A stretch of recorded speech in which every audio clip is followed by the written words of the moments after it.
Hi, I'm Claude. And I'm Jess. We are corporate employees by day, entrepreneurs by night, and work besties for life. Join us as we explore how work besties lift each other up, laugh through the chaos, and thrive together in every industry. Work Besties! Hi, everybody. We are so excited for this podcast. Wendy is a past life energy healer and a certified spiritual teacher who helps people release the energy that is no longer serving them, physical or emotional pain, but also anxiety, depression, and stuck energy. Wendy, welcome to our podcast. We are so happy to have you. Please tell us a bit about you. Certainly. Well, thank you so much for having me as your guest. I really appreciate being here. So as you said, I'm a past life energy healer, and it's my great good fortune to have the fun and the privilege of helping people release that energy that doesn't serve them anymore. And often it is the pain, the anxiety, the depression. And boy, can that show up with our family, with our friends, with our coworkers. We can be just carrying energy that we don't realize and can really have a big impact. If you think of us like icebergs, and just that, that little tip of the triangle is what we're consciously aware of up above the level of the water. And then the subconscious and the unconscious in psychology terms, or the past life portion and the energy portions, in the soul terms. It's just really impacting, and there's so much of it, and it can sure bubble up and sink our ship at times, or have us be just great castmates together. And what really made you go into this field? I mean, if we can say field. Field is a perfect term. It's an amazing, wonderful service business for me, and a second career, so to speak, that just came out of personal interest. And Claude, it ambushed me. I did not see it coming. It came up in the most ridiculous way possible, which is I went on Match.com to meet a wonderful new boyfriend back in 2010. And that's where it came up from, because he introduced me to Michael Newton's Journey of Souls. And he introduced me via that book and all the things that the Newton Institute was doing to the concepts of past life regression and the incredible healing that could come up.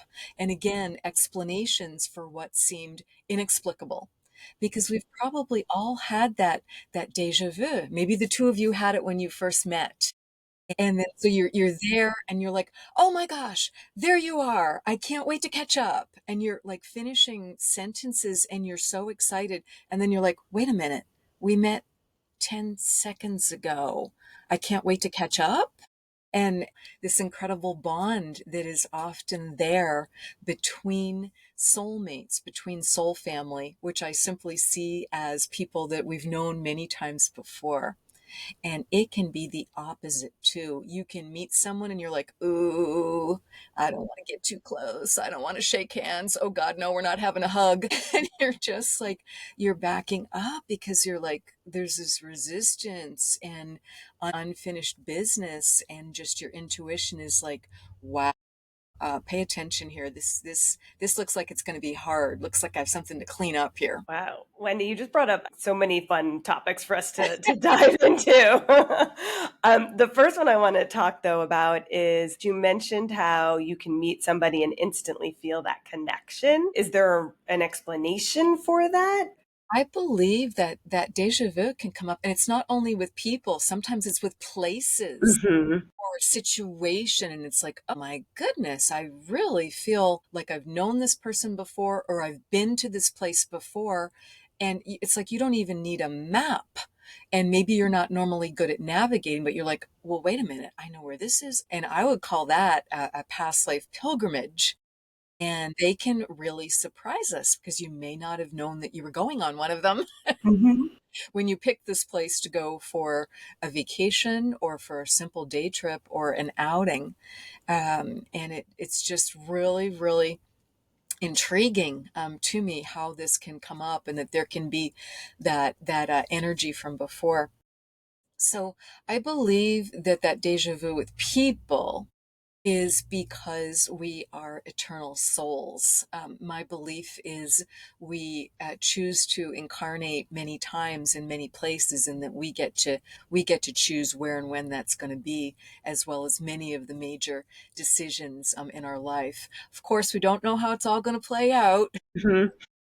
and that's part of the game. But I believe, when you recognize someone like that, so let's call them a soulmate, member of our soul family. And Yeah, I like again, that term, soul family. It's probably like what we would call your soul work bestie. right, right, exactly. I met a soulmate bestie in one of my jobs during the interview process. And I just looked at her and I thought, I cannot look away from her. I know her. And she was instrumental in me taking the job. And she became a mentor to me of sorts. And I later found her in my soul family during a past life regression or a life between lives, when I was doing some sort of spiritual work like that with a hypnotherapist. What do you mean by you found her in your family? Michael Newton wrote about it in Journey of Souls based on a longitudinal study of 7,000 patients.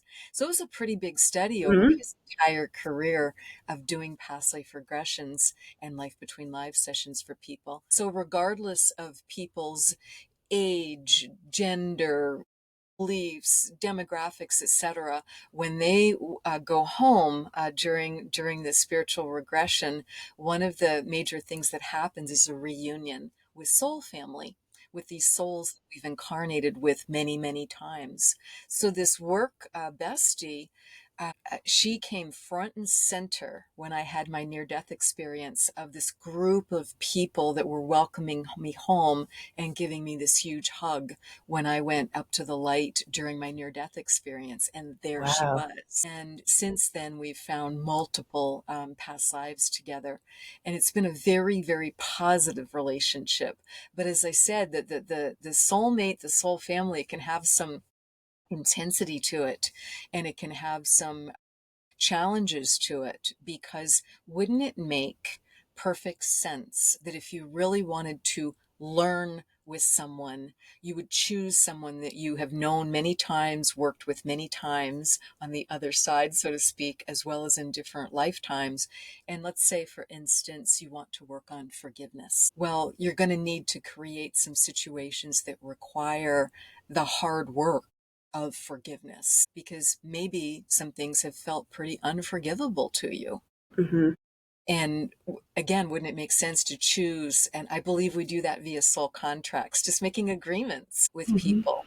And they can be uplifting too, because maybe I'm going to be your mentor at work. Maybe I'm going to be your best friend at work or in other parts of life, perhaps a parent, a sibling, a neighbor, just someone important and influential in your life. So, could you explain to us what is really the process of going into that past life regression? So I met her in 3D reality in the physical flesh, 1998, during the job interview process.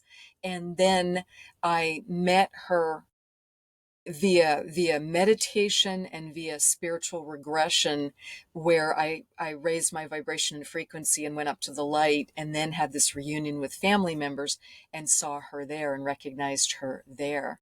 So I believe what I see as the purpose of past life regression is to improve our life now, to enhance our life now. Because often we have fears, we have phobias, we have baggage that we're just dragging around, and Mhm. we don't know how to heal it. We've got anxiety, we have fear of dogs, we have fear of heights, we have fear of intimacy, we have fear of success. We just have so many things that are making us play it small, Because when you're afraid of things like that, you're avoiding them. Public speaking is a huge one. That would be me. So those sorts of things, often they come up via past life experiences, because my belief is that the soul memory is eternal. But again, it's pushed down because there's this veil of amnesia, because you can't remember everything from every lifetime, the ultimate TMI. So that's the veil of amnesia, and the information is kept in our book of life, in the Akashic records. So that's where all that information is. So just to be able to, in the past life regression, to be able to let go of the things that by visiting that past life and realizing, here's why I have this fear of heights, because I fell in a past life by falling. Well, isn't that then very rational and logical? That, you can't figure it out in this lifetime. Why am I so uncomfortable? I cannot walk over this footbridge, have trouble going up escalators, however that might be showing up for you. So those sorts of things. And then when we find the lifetime of origin and understand what happened, and that was then and this is now, that is one of the most powerful statements that we can make. So when your hypnotherapist helps you see that and recognize that during your past life regression, it's like, well, of course, now I understand what happened, why it happened, and I can let it go. And I no longer have this incredible fear of snakes, of spiders, whatever it might be. It's so funny because I'm I have this fear of fire and trucks, right? And I always say, in my past life, I must have died in a truck accident and burst into flame. I guess trying to justify this fear. That makes perfect sense. And we've all died in pretty much every way imaginable, because most of us have incarnated hundreds, if not thousands of times. Yes, there's the Hallmark card version of death, and then there's the more dramatic things, the fall, the fire, the drowning, whatever it's been. But it's just so wonderful to help people release these things, because they feel so much lighter and more balanced and more freed up. And past life regression, it's not the doom and gloom report. It's not just bringing up trauma. It's quite the opposite. It's releasing and healing and reframing what may have been traumatic. But we also can do the opposite, and we can specifically say, show me a past life that would be helpful to my life Mm. now, because I really want to do this podcasting. Have I done any public speaking in the past? Or I really want to be a writer and I want to grow my skills in this area. Have I done it before? What were some of the lifetimes that might be helping that in a positive manner, or that might be stopping me in that area? And we look for the two ends of the continuum. When you bring up a good point, because one of the things that intrigued me about your background, and as we talk about wellness and the opportunities within the work bestie community, is the fact that sometimes work besties bond because of trauma. There's something at work that's caused, and therefore they instantly become connected. From your perspective and what you just commented on, it feels like it could be one of two things. They're reacting because of something from a past life, or the opposite. They've never experienced something, but so they could be thinking about a way to overcome it. Yes, absolutely. So Absolutely. is there tips, tricks, recommendations, things that the work bestie community could be thinking about or trying to Sure. incorporate into their I think routines? Yes, I think whatever we can do to ground and clear our energy every day and raise our vibration and frequency, a daily spiritual practice, which might be meditation, it might be walking, it might be running, jogging, it might be yoga, it might be journaling, it might be chanting, drumming. There's just so many different spiritual practices. And the whole point is simply, and you may not have even thought of it as that. And the whole point is simply to just get yourself centered and grounded and get out of that left brain, so we're not caught up in the left brain, Mhm. which can tend to worry things to death. And, we're not in our heart, and we're not hearing our gut wisdom. We're not hearing our intuition. So being able to get really clear about those things. Because let's see if I can come up with a work example. Like, for instance, if you're in a big meeting and you're together, and it kind of feels like a high stakes meeting. Maybe it's a brainstorm, and you're going to be sharing new ideas, and you share an idea and nobody really seems to hear you. And then someone else in the room says essentially the same idea, and everyone's like, Boy, yes, that's fantastic. Oh, that's Wendy, amazing. you're speaking to me right now. It And happens all the time. we might just be sitting there feeling crushed.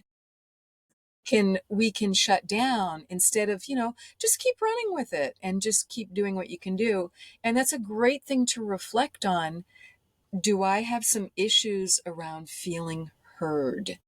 Do I Mm, have some issues with my self-confidence? Because it's going to happen from time to time. If it's mhm. continually happening with the same person, and you just don't feel heard, and they present it, and it can get into male-female dynamic sometimes. And the woman can feel like, my gosh, here, I just said that and presented that. Why did no one seem to hear me? And now this male coworker presented it, and everyone's like, yes, that's the best.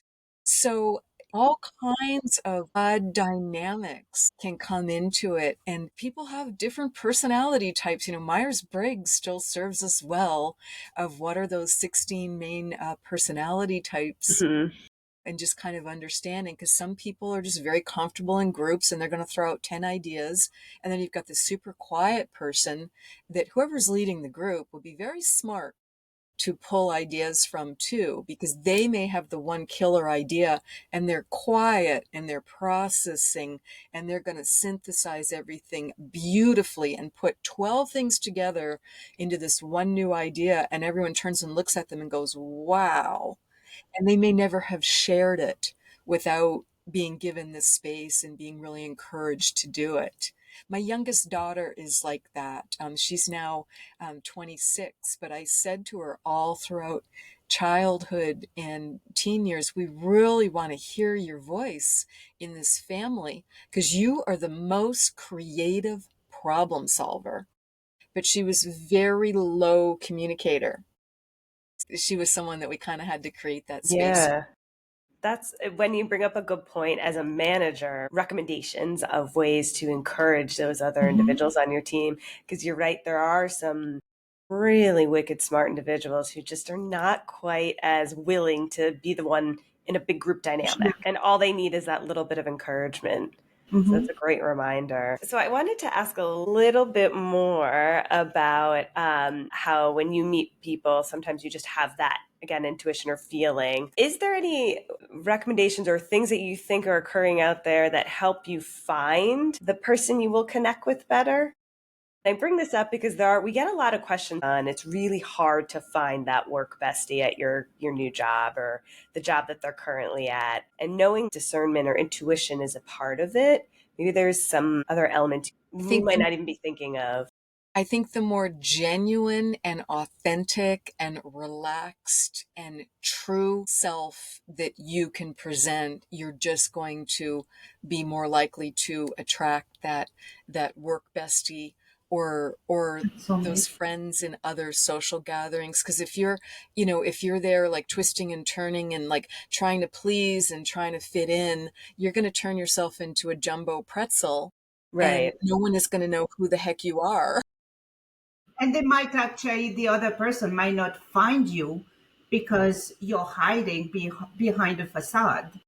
Right, right, right. I think it's part of the gift of middle age, because we can just be painfully over self-conscious in our teens and our 20s, Mhm. maybe into our 30s.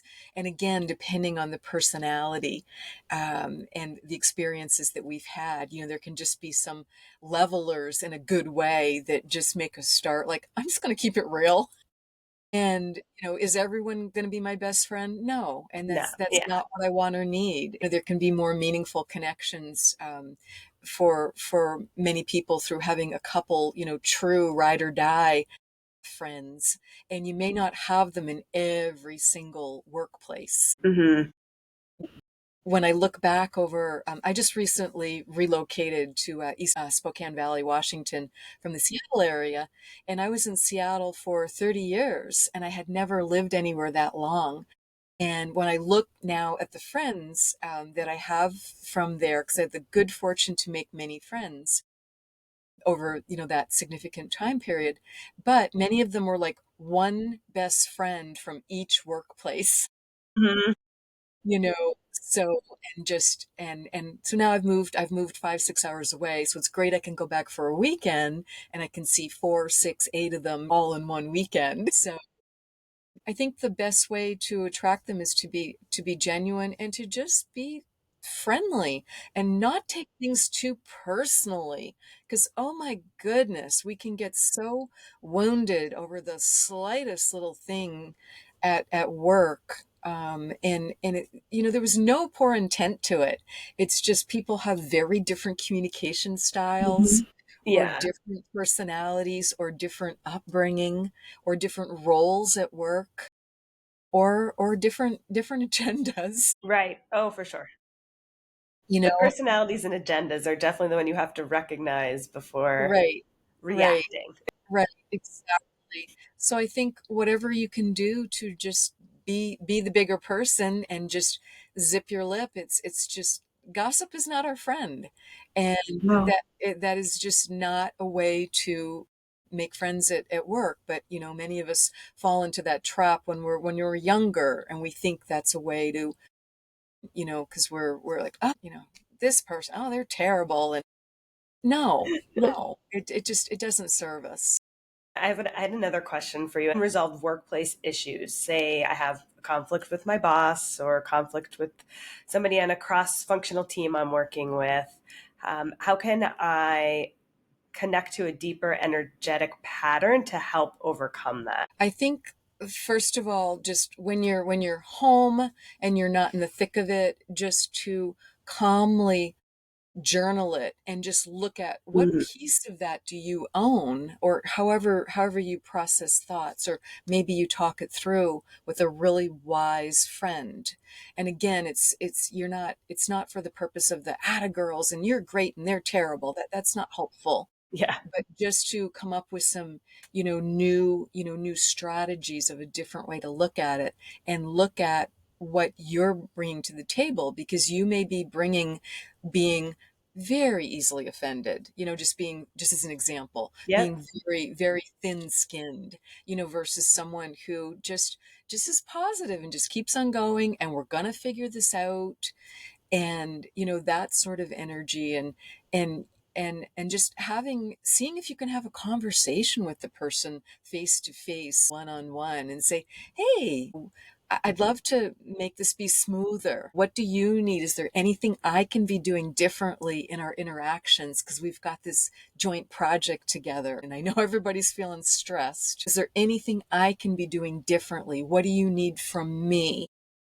And that question can surprise people, because because we can get into this place where we're like kind of avoiding each other because we Hmm. don't get along especially well. It's hard to get the work done. So that if you can genuinely ask that question, that can certainly help. And just see what their response is, and do your darndest to meet that request or that need, Mhm. if they can verbalize something. And they might need to ponder it, or they might, right in the moment, it might improve the relationship and kind of soften it, Right. where you both can, all boats rise with the This tide, was tied. Yep. start to be better teammates. When it's with the boss, when it's with the direct report, that's loaded, because of course this is our boss who does our performance evaluation and Hmm. determines so much of our future and determines our assignments. And they've got a big impact. Asking them the same question, what do you need from me? And just be willing to be vulnerable and call it out and say, sometimes our communication feels a little difficult. Could we do this? Could we try that? What do you need? How can I be more syncing up with what your objectives are? Can we get some clarity regarding your objectives? And if you've got a boss who occasionally, we all have this experience, who just they're struggling in their role and they're all over the map and they're having trouble planning and the priorities seem to change daily, it's just very chaotic. And hopefully they're going to get that straightened out or be moving on, because sometimes it's a strategy to outlast a boss who isn't really a fit. And I have been in positions that I really loved the company, loved my coworker, and a new direct boss came in, and it was tough. It Mhm. just wasn't gelling. And occasionally, you just outlast that boss. Mm-hmm. But you do bring up a good point that yes, you can outlast the boss, but sometimes it is just having that vulnerable conversation. I think it's so quick for us to avoid and walk away and pretend. To your Right. point, I probably will outlast this boss, so I don't have to deal with it. But it doesn't always solve the problem, but at least it will give Correct. you a sense of calmness afterwards because you have now Correct. tried and you're putting out that positive energy and trying to find a more active solution. Right, right, exactly. Versus the avoid, ignore, blame, judge. Manager can also learn from those Mhm. conversations, right? Like Yeah. sometimes you're in the whirlwind and you don't realize what you're projecting. Right. So Right. sometimes to have this conversation, say, "Oh, you're right." It's a good point, Claude, because there's so many times that we're like, go, go, go. And when you hit it on the head before, like, things change every day. And you don't always have the time to sit and tell your team, here's why it changed. So at least having them come to you and say, I feel disjointed. It's always changing. I'm getting no direction. I have no line of sight. And it's really causing my workload to suffer. That vulnerable conversation can shift your manager to be a little more pragmatic and take that step back and say, you're right. Let's regroup. Let's talk about how we can be a little bit more cohesive and more authentic in communicating why we're doing what we're doing. Transparent, I think, is probably the best word. Going back to the past life and regression is like at the end of the day, we all come with our past life baggages, right? And that for me, it's so you kind of try to understand the other person a bit better because of this. Hmm. So, Exactly. how do you also, and I know it's about doing those more artistic, but to get rid of those baggages is so important. Right, right. Being as grounded and centered as we can, as I said, and just to keep focusing on what that team project is, what that mission is, and just know and have some sense of humor about. There's going to be all types of personalities and takes on it. It's like when you have the group of people who are blindfolded and they're all touching a different part of the elephant. And it's really, really hard to get a picture of it. If you're touching this huge, smooth side of the elephant, it's like, whoa, there's this wall here that goes on forever, versus the person that, is touching the trunk of it. It's like, whoa, there's this big, powerful curvy thing going all over the place, or the person's got that funny little tail. They're Yeah. just having such different experiences, and we just have to respect that. Gary Chapman, who wrote the 5 love languages, Hmm. there's a version for work, there's a version for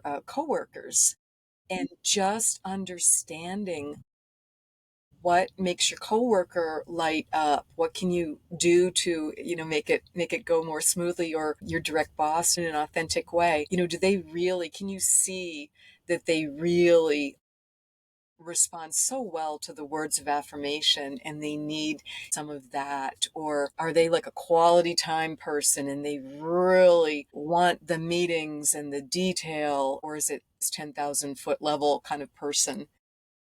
I'm trying to get that figured out too. I think just a little goes a long way. Trying to give some grace. Your past life energy healer, your spiritual teacher, have you had someone coming to you say, I have issue, for example, at work? Have you had that experience with someone that they came, and what did you do? Yes, I can think of someone like that, and it's actually a good friend's son. He was newly launched into his career, got a great education, was just ahead of the curve with getting his master's degree completed, and a very personable, just hardworking, very likable. And he got into his first job, and he had a boss who was just a bulldozer, just not respecting him, not kind, not a great boss. And so he stuck it out for a time period, because again, it was the first job, and Hmm. just wanted to learn what he could there, and also not be immediately moving into a new job. And he targeted where he really wanted to work, his dream job, and just a lot of networking, a lot of meditation, and just different things that he was doing. He got the dream job after about 18 months or 2 years at the dream company, and he moves into it. Guess what his boss was like? Another bulldozer. No, I was hoping you were going to say the opposite. No. And now he's like, wait a minute. I was so fortunate to get into this dream company that Yeah. many, many people have heard of and would love to work for. And he gets in there. And so then he started to put the pieces together. What's the common denominator in this? It's me. So what do I need to be doing differently, to Hmm. be to holding my boundaries differently? And he's, as I said, a very, very lovely young man, but he comes across, or was at the time coming across, very much as a pleaser. What do you need? What do you need? What do you need? What can I do for you? This type of energy. And I'm not saying that there's not, a role for that in the workforce, depending on your role. And don't we love friends like that too? But there's just got to be a balance to it. Yeah. So when he started to just hold the line and started to speak up more, and I do not want to use the word argue, because it's not about arguing, but just much more firmly Pushing held back, yeah. Yeah, convictions. it's being clear in your boundaries and Yes. recognizing, yeah. Yes. And when Recognizing he here's my expertise too and why I chose to do what I did. Yes, and here's what I can do, and here's what I'm bringing to the table, and here's what this project needs, is that confidence. So once he started expressing himself in that way, for just a short couple of months, that boss got transferred, took another position, and was gone. And he now has a delightful boss who Fantastic. respects him, manager as servant type of mentality of, here's how we're really all going to fly as a team. If you've got the manager saying to you, what do you need, Yeah. and how are we going to get this done, and what are any obstacles that you might be seeing, to this project, to this deadline, to this priority. Glad it worked out. Sounds like it was definitely a learning on both ends, right? Him learning that he was the Yes. Yes. common denominator, but then also learning that he has a role in it as well and has the ability to Yes. influence the boss just as much as the boss was influencing him. Yes. And he did a past life regression session with me. And what came up immediately was a past life where he was in shackles, and he had been captured and enslaved and was on a slave ship. It Yeah. was very heavy. So again, it was a young man who just needed to step into his power Hmm. without abusing it. The shock was. And interestingly, that was the second soul contract I found with that critical boyfriend, who I met via Match. The first contract we had, first agreement, was for him to wake me up spiritually. Wonderful. And he did that with Introduction to Journey of Souls and Past Life Regression. The second agreement that we had together, soul contract, was for him to break my heart repeatedly until I stood in my power fully without abusing it. Wait a minute, Wendy. You gotta walk me back on that one. What does that mean? I do not want my heart broken repeatedly. Exactly. This seems painful. We dated exclusively for over a year. And it was an incredible relationship because there was deep history and love together. We found over time, over an 8-year period, we found 21 shared lives together, which is a lot of lives. That is a lot. I had some karma, and I see karma. It's not punishment. It's simply unbalanced energy. It's like there's like a pin in it of where you need to complete a lesson, get something balanced. So you may meet that same person again or have that similar circumstance come up again to be able to make better choices, different choices, really learn from it, really finish it up. So I had some karma from having been a heartbreaker. So I now fall 1000% in love with a boyfriend who's going to break my heart repeatedly. So I got to be on the other side of that. And I also had karma for having abused my power. And what that was causing me to do in this lifetime was to play it very, very small, very Mm. cautious, very conservative, had anxiety until I had my first past life regression. And that was a game changer because I released it in a 2-hour session. And to not have anxiety after having had it for 50 years, it was like the weight of the world came off my shoulders. So Wow. that contract was brilliant because he kept saying to me, you need to step to the plate. You've got all these gifts and abilities. You're not sharing them. You're not speaking up. You're not living life fully. And what is going on with this? Why are you doing this shrinking violet thing? And it was just so interesting. So he encouraged me. He actually found the first podcast that I was ever on.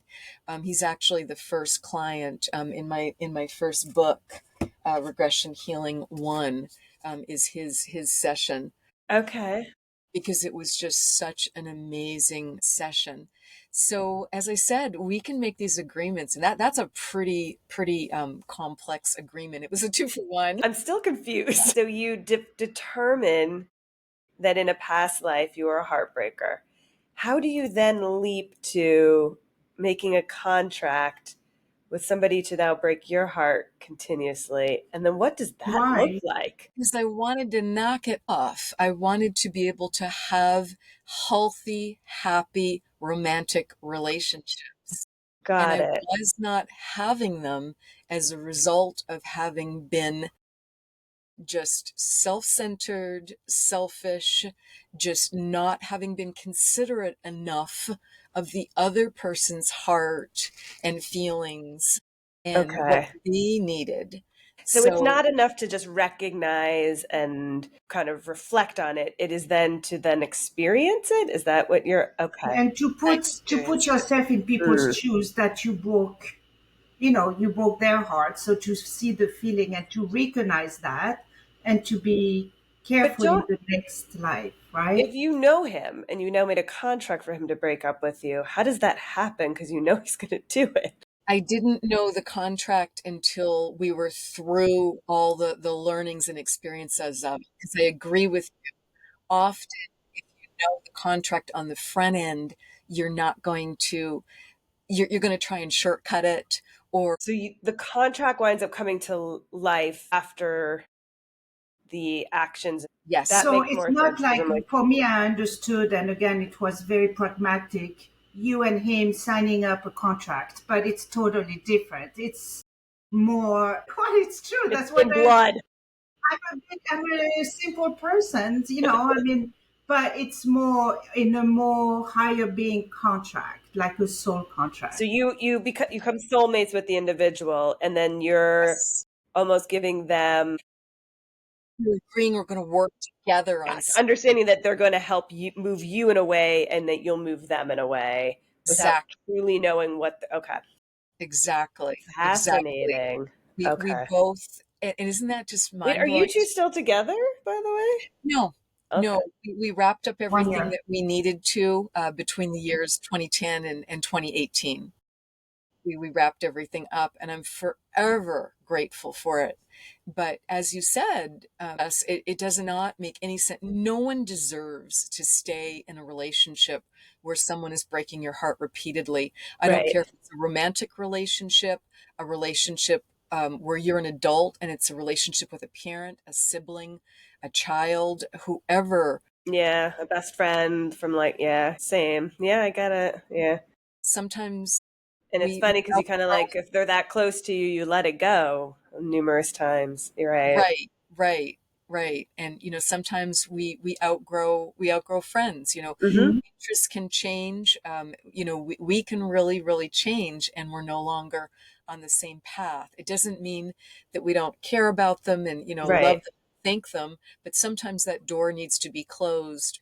If it's a family member, be opened in very limited circumstances. With this process, you can, like you said, after 50 years of anxiety, so you can Whew, actually God. change your life from learning of all your past. You know what's happening, what happened, and then you want to change it.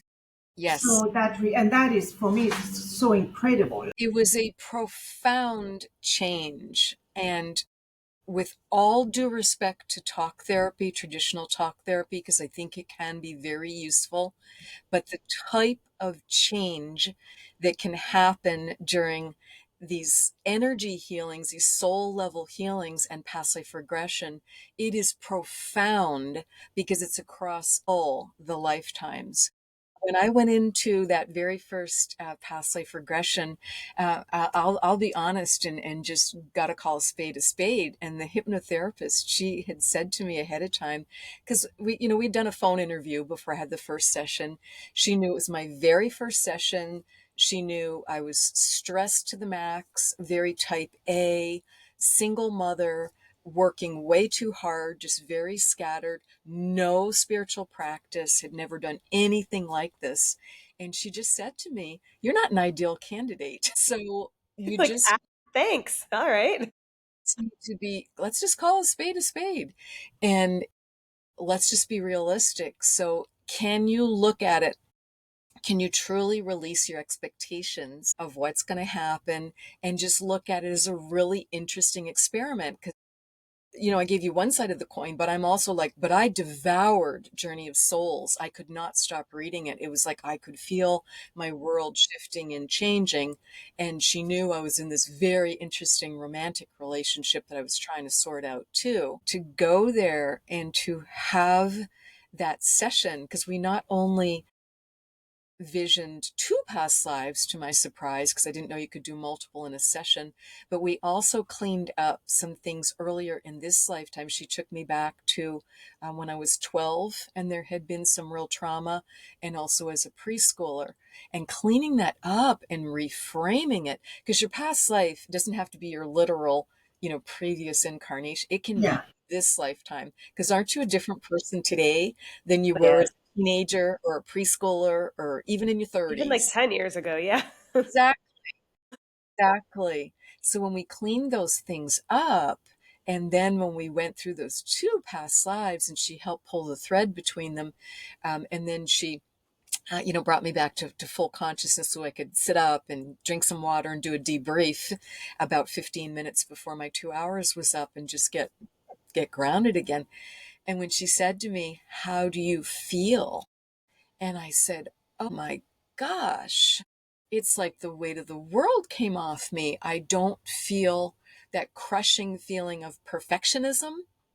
I don't feel Mm. so hard on myself, so self conscious." And I looked at her, I said, "Oh my gosh, I don't feel anxious anymore." And she just had this, huge smile, as did I. And the big surprise was I actually turned out to be an incredible hypnotherapy. I was like, it sounds like you're an incredible You candidate were for the this. So perfect she was wrong. candidate. It was a big Unless was surprise. that her tactic to throw you off to make sure you really were ready? Well, I think it was a very fair question because, from what I was describing, it was fair that, Yeah. she said that. And, when you're plunking down, a good amount of money, because it's not insurance based, And people do have to just be willing. And when you say to human beings, can you release the outcome? Can you let go of your expectations? That's a hard thing to do sometimes. Yeah. I like every time you say it, I go, Exactly. yeah. I plunked down my hard-earned money and I took a day off work and I had someone drive me here. I mean, I know those are little things, but boy, can we make them into like a big deal. Yeah. Oh, yeah. When you are in this hypnosis state, do you remember all those past lives? That's a great question. What you feel like, you have free will. So you get to decide if you're going to follow the recommendations and listen to the person as they help you relax. If you have this very, very busy left brain and cannot, you're just holding on to the handles on the couch like this, that's your choice. But your therapist is going to have many different ways, and they're figuring out what helps you. And but again, it's just a free will. It's a free will choice. But most people absolutely can do it. And you don't, it's not like you feel like drugged or like you've had too much to drink. It's more like, "Oh, I feel like I could take a nice nap right now." It's more like that feeling. It feels like when you're falling asleep at night or first waking up in the morning, or when you're just wonderfully relaxed. Or if you've ever been driving a car and you know the road really well, Yeah. there's not a lot of traffic, and all of a sudden you look around and go, "Oh my How gosh, did I I'm get coming in home? my Yeah. driveway. How did I get here?" You've been in that state. Everyone goes into it a couple times a day. But you do see your past, like you actually experience your past You life. experience it. So what the therapist does is, as I said, the various relaxation techniques, and then at a certain point, they take you to the way I take people there is I walk them through multiple relaxation exercises. So when I'm figuring out what they respond to, and you're figuring out, does the person more see, hear, feel, sense, know? How does their intuition come to them? So what you're doing is you're using the right side of the brain, and that's what we dream with. That's where the visions are. And it's almost like you're dreaming. So you're seeing, feeling, sensing, knowing, you're experiencing it yourself. You're telling your hypnotherapist what's happening. They're not suggesting or telling you, Yeah. it's the opposite. They're asking you open-ended questions and just helping you with what comes up and helping you clarify what comes up. So what I suggest to people, the prompt I use once we get ready to go there, and we go via a boat. I help them get to this nice little boat, and they get really, really comfortable in the boat, and the boat does all the work for them to take them to the time and place with the most healing and information and uplift for your life today. So it's going to be practical. It's going to help you in your life now, but it's not like, go back to that third time when you were a maid and this is Yeah. why you don't like house cleaning. You're not I knew it. That's my problem. getting suggestions like that. And you've got a recording, because your therapist is going to record for you, and in the very rare case they don't, record it yourself. I was a bit distrustful. Again, it was 2010, and so I had a brand new iPhone. So I was laying on the couch in her office, and I just plunked my iPhone there and hit record on it, and I knew I had my own recording that no one could change, no one could delete from, and that helped me relax Mm. so much, just knowing, that was there. Yeah. So that was a big part of what helped me. So did I answer your Yes, question? totally. But do people afterwards kind of apprehensive of their previous life? Like, for example, your friend's son that was in a shackle and was a slave. It's How does it impact your life so much? the way And it impacts your life. It's the opposite. They're not more afraid. They're like, oh, that was then and this is now. I and am I not have the a power. slave anymore. This Mm. is not going to happen to me again. I feel so much more free. I feel so much more empowered. And yes, we heal and release, and we let go of that past life. And also, a life doesn't have one moment in time. There can be many wonderful things that happen. We can balance it up and find some of those other things too. Because the prompt I give people once I help them get oriented to their body, so we're in the boat. We go through this beautiful crystal cave where they receive more healing from the crystals. And then the boat takes them to that time and place with the most uplift and healing and information for their life today. And then I help them get out of the boat and just look down at their feet. And we've done some grounding exercises so they're able to, tune into their feet in this other time, in this other place. So what are you wearing on your feet, or are your feet bare? So they answer that. And then you go up the body. What are you wearing on your body? And so we get the detail about that, what's their hair like, any just details. And then where are they? Are they outdoors? Are they indoors? We just start getting them oriented. And then we go to their home, and then we have them go to their favorite place. They have a favorite meal. See who else is there sitting at the table with them. Are they dining alone, or are there other people at the table with them? Because often they recognize someone and say, "Oh my gosh, I'm in." They're describing the past life. Let's say it's the 1800s, and they're in a farming community, and that's their lifetime. But they're like, my mother, my gosh, she's my daughter now, and they connect the dots. So, and that's really a big deal, because then people can more understand that relationship. Sometimes it's just simple happiness and joy, and other times it's like, I Now see I why get it's it. complicated now.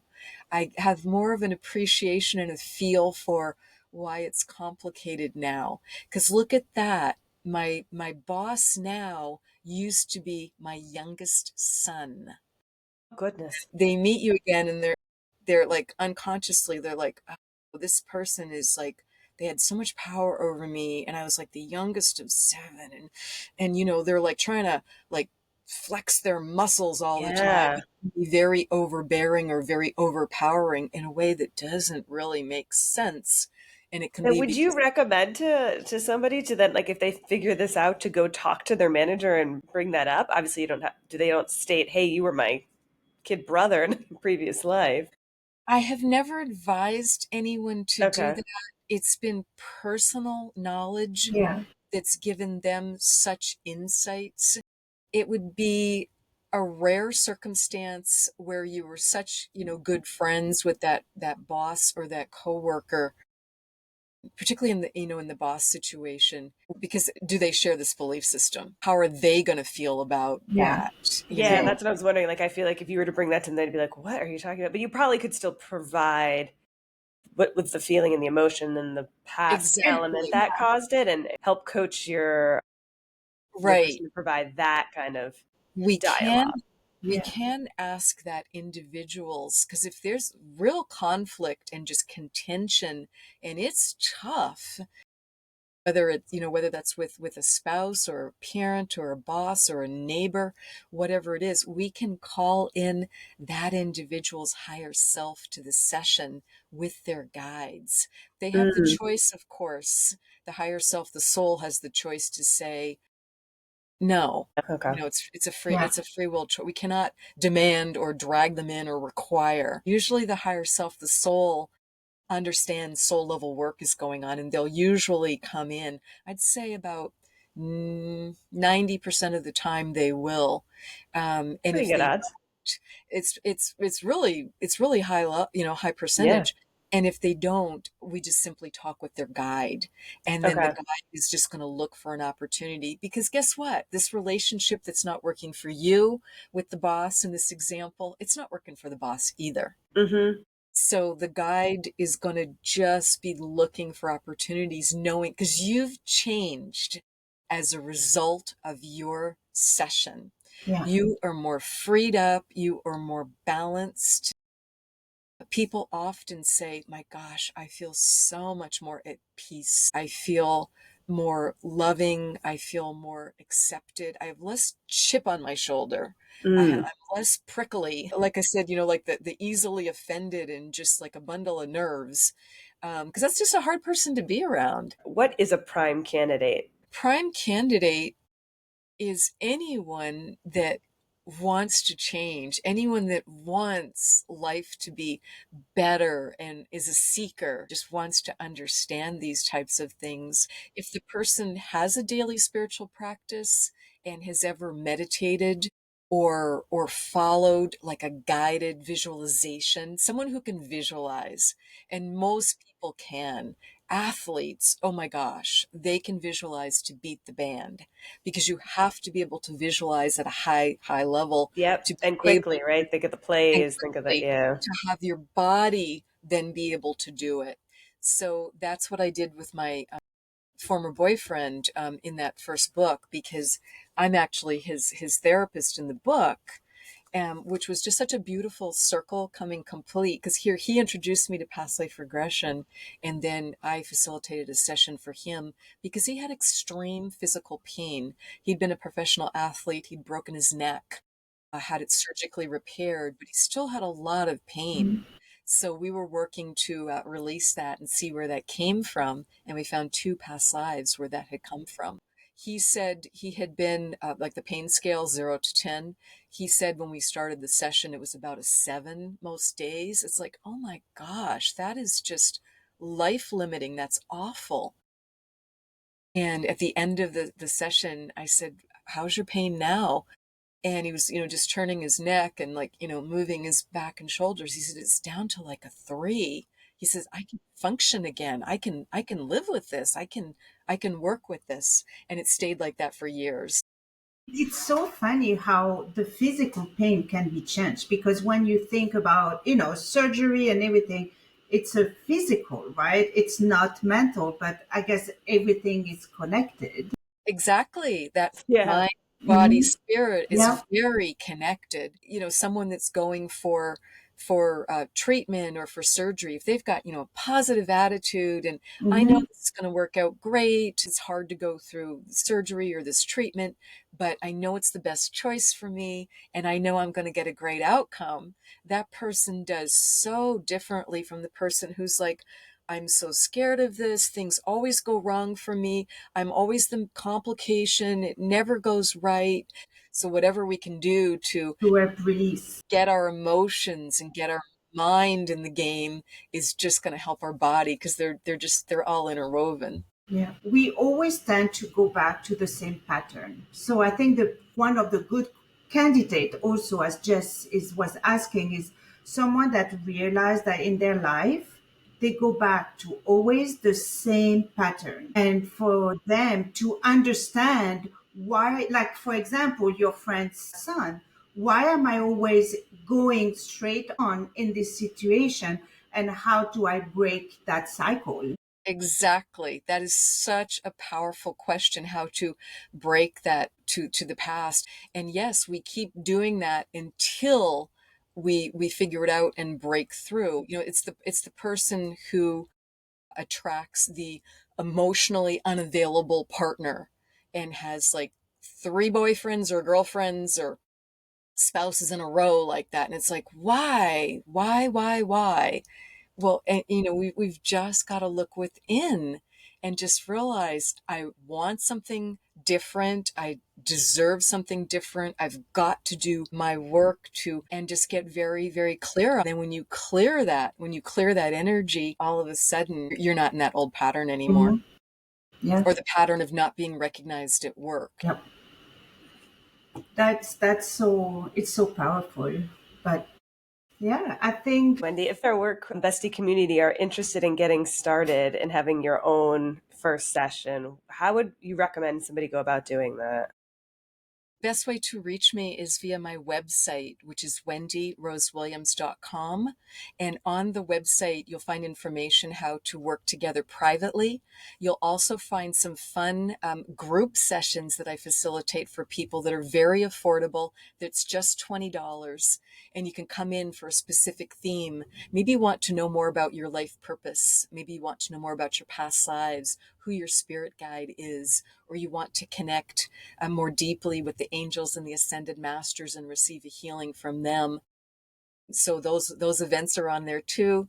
You'll also find the links to my 3 books, and so everything's on that website at wendyrosewilliams.com. Awesome. Claude, I feel like we should do a session, you and I. Yes, totally. And we most likely will be like, find each other in another life. I assume we It's would. Multiple. interesting you ladies bring that up. That's actually my next book.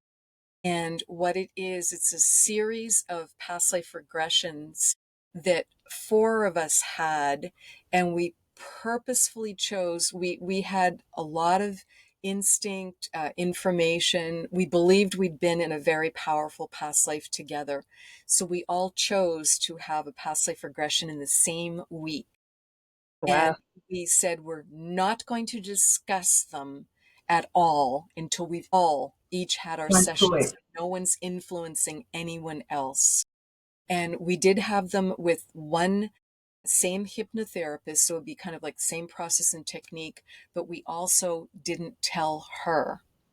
Because again, we didn't So she didn't know that you all knew each other already. we Okay. didn't want to influence. We just wanted, again, Wow. release Yeah. expectation.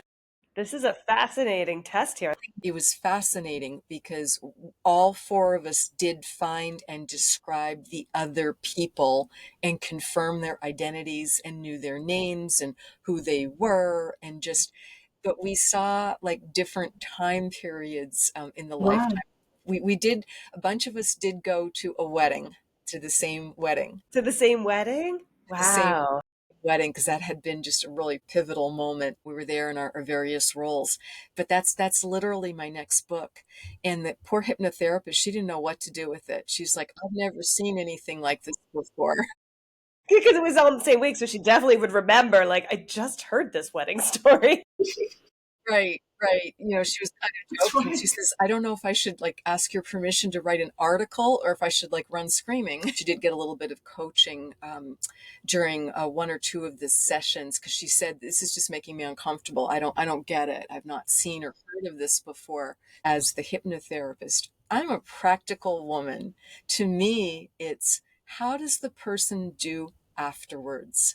Does their health improve? Are their finances flowing more freely? Do their relationships improve, or do they make peace with them? That is equally powerful. Because a lot of people come to me because of family estrangement, and that can be very, very painful. So, there's just these common things that come up. Fascinating. Well, thank you so much. Any parting words from you? Parting words would be just be happy being yourself. Taking that love that we often give to others, and kindness and compassion that we often give to others more easily than we give it to ourselves. Find that daily spiritual practice or whatever makes you happy, and make sure you're doing that every day. Because I think we can get so busy and just so hardworking. We're on such a hamster wheel that we're putting it off all the time, and we don't enjoy the moment. So whatever we can do to just be enjoying that moment to the best of our ability really helps. Well, couldn't agree thank you. more.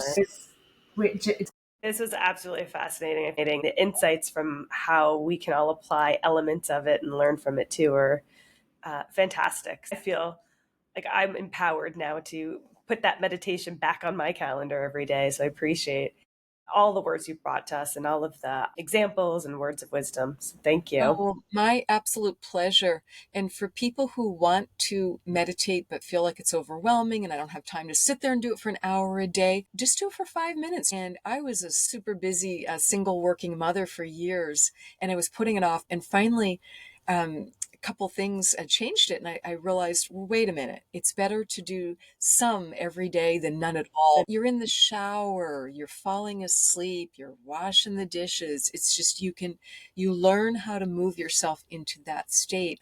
All it is getting that left brain to just be quiet and calm down. yeah.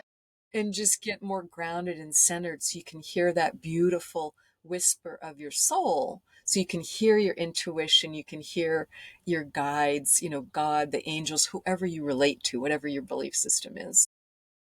That's great. Perfect. Thank you so much, Wendy. All right, My everyone. pleasure. Don't forget, Bye. if you loved this episode, please like and listen to Work Besties Who podcast for other episodes for even more inspiring conversation. So thank you again, Wendy. And remember, whether you're swapping snacks in the break room, rescuing each other from endless meetings, or just sending that perfectly timed meme, having a work bestie is like having your own personal hype squad. So keep lifting each other up, laughing through the chaos, and of course, thriving.